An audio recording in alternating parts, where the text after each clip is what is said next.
Now, Mumbai, we've had a few slow songs. Would you like to dance? Should we do something special that I have not done before? Let's try this one out. किसी को नहीं पता था कि ये लड़का जो बोलने में तुतलाता है वो एक दिन अपने संगीत से दुनिया को हिला कर रख देगा। ये कहानी एक ऐसे लड़के की कहानी है जो अपने सपनों के पीछे भागते हुए दुनिया की हर रुकावट को पार करता चला गया।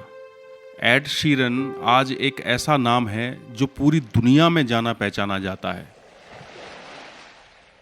लेकिन क्या आप जानते हैं उसकी इस सफलता के पीछे कितने बड़े संघर्ष की कहानी छुपी हुई है?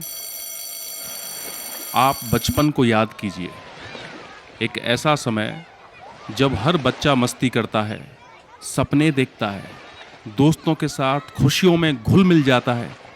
लेकिन शीरन के लिए बचपन इतना आसान नहीं था। वो हर रोज स्कूल जाने से घबराता था क्योंकि कुछ बच्चे उसके रंग, उसके बालों और उसके चश्मे का मजाक उड़ाते थे, बेसिकली बुली करते थे। इस परेशानी के साथ बचपन में हुए एक गलत ऑपरेशन के कारण एक आंख से ठीक से भी नहीं देख पाता था और ऊपर से उसका तुतलाना उसकी तकलीफ को, परेशानियों को बढ़ाता ही जा रहा था। लेकिन उसके लिए जब सब कुछ अंधेरे में था तब उसने एक ऐसा रास्ता चुना जो उसके लिए चमत्कार बन गया, और वो रास्ता था संगीत का रास्ता। जब भी शीरन अपनी गिटार उठाता और गाना गाता तो उसका तुतलाना जाने कहां खो जाता। संगीत ने उसकी जुबान को एक नया जरिया दिया, अपनी भावनाओं को, अपनी मन की बात को बयां करने का। कहिए कि संगीत की वजह से ही एक नई जिंदगी शीरन को मिल गई। 14 साल की उम्र में शीरन अपने सपने का पीछा करने के लिए हैलिफैक्स छोड़कर लंदन चला आया। लेकिन यह रास्ता आसान नहीं था। दिन काफी मुश्किल से गुजरते। कभी कभी तो शीरन के पास सोने के लिए छत तक भी नहीं होती थी। कभी लंदन के पार्कों में सो गया तो कभी मेट्रो स्टेशंस के बेंचेस पर। कभी कभी तो खाने के पैसे भी नहीं होते थे। लेकिन फिर भी उसने अपने लक्ष्य का पीछा नहीं छोड़ा और उसका संघर्ष यूं ही लगातार चलता रहा। कई साल तक किसी भी रिकॉर्ड लेबल ने उसका गाना नहीं सुना। वो म्यूजिक प्रोड्यूसर से मिलता, अपनी एल्बम भेजता, पर सब व्यर्थ। कहते हैं ना, भगवान के घर में देर है अंधेर नहीं। और फिर एक दिन हॉलीवुड के एक सुपरस्टार जेमी फॉक्स ने उसकी आवाज़ सुनी और उनको उसकी आवाज़ इतनी अच्छी लगी कि उसको लॉस एंजलिस बुला लिया। कुछ ही दिनों बाद फॉक्स ने शीरन को अपने एक ओपन माइक इवेंट पर ले जाने का फैसला किया। वहाँ लगभग 800 काले लोग थे और सभी के सभी बेहतरीन म्यूजिशियन।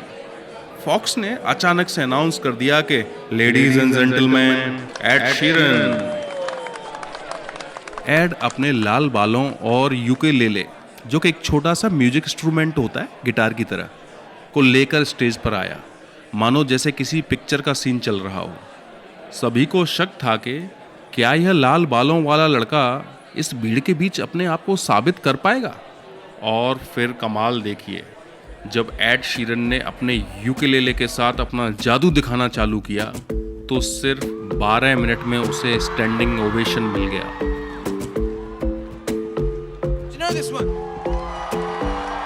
मतलब 800 लोग खड़े होकर उसके लिए तालियां बजा रहे थे। और यही वो पल था जब एड शीरन का सपना हकीकत बन गया।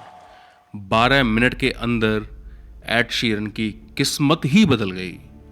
बाद में चलकर शीरन ने अपना पहला एल्बम प्लस रिलीज किया और एक झटके में ही वो ब्रिटेन के संगीत जगत का सुपरस्टार बन गया। द ए टीम गाने ने उसे ग्रैमी के लिए नॉमिनेट कराया। आने वाले कुछ सालों में शीरन ने अपने दूसरे एल्बम के साथ और भी बड़ा सफर तय किया। उसके गाने न सिर्फ यूके में बल्कि दुनिया के 15 से ज़्यादा देशों में चार्ट के टॉप पर आ गए। और 2016 के ग्रैमी अवार्ड्स में एड शीरन को सिर्फ नॉमिनेशन ही नहीं मिला, बल्कि उसने 2 ग्रैमी अवार्ड्स भी जीते। और जब उसका गाना शेप ऑफ यू आया तो बिलबोर्ड टॉप 100 में नंबर 1 पर आ गया और अपने पहले हफ्ते में ही 7 लाख कॉपियां बेच डाली। लेकिन यहाँ पर एक बात और याद दिला दूं, एड शीरन की कहानी सिर्फ सफलता की नहीं है, ये कहानी है उम्मीद की, बुलंद हौसलों की और कभी हार न मानने की। उसने साबित किया कि अगर सपने बड़े हैं और इरादे मजबूत हैं तो ज़मीन पर सोने की तकलीफ या खाने की कमी भी इंसान को उन तक पहुंचने से रोक नहीं सकती। आज एड शीरन सिर्फ एक गायक नहीं, एक मिसाल बन चुके हैं। उसने अपने बीते हुए दुख को अपने आने वाले कल की रोशनी बना दिया। एड शीरन की ये कहानी हमें सिखाती है कि जिंदगी में कितनी भी मुश्किलें आएं, कभी भी अपने सपनों का पीछा छोड़ना नहीं चाहिए, क्योंकि जैसे एड शीरन खुद कहते हैं, कभी हार मत मानो, तुम्हारे सपने तुम्हारा सच बन सकते हैं। अब आप ही बताइए, कोई सोच सकता था कि एक दिन ये तुतलाने वाला लड़का दुनिया का महान सिंगर बन जाएगा? ये कहानी बिल्कुल सच है। एड शीरन हमारे बीच में हैं, हर दिन हम उनके गाने सुनते हैं। हमारे इंस्टाग्राम रील्स, फेसबुक, यूट्यूब, हर जगह पर हम न भी चाहें उनके गाने हमें दिख ही जाते हैं। और शेप ऑफ यू आपने नहीं सुना है तो तुरंत जाकर सुन लीजिए। आपने इस कहानी को इतने प्यार से सुना, उसके लिए बहुत बहुत शुक्रिया।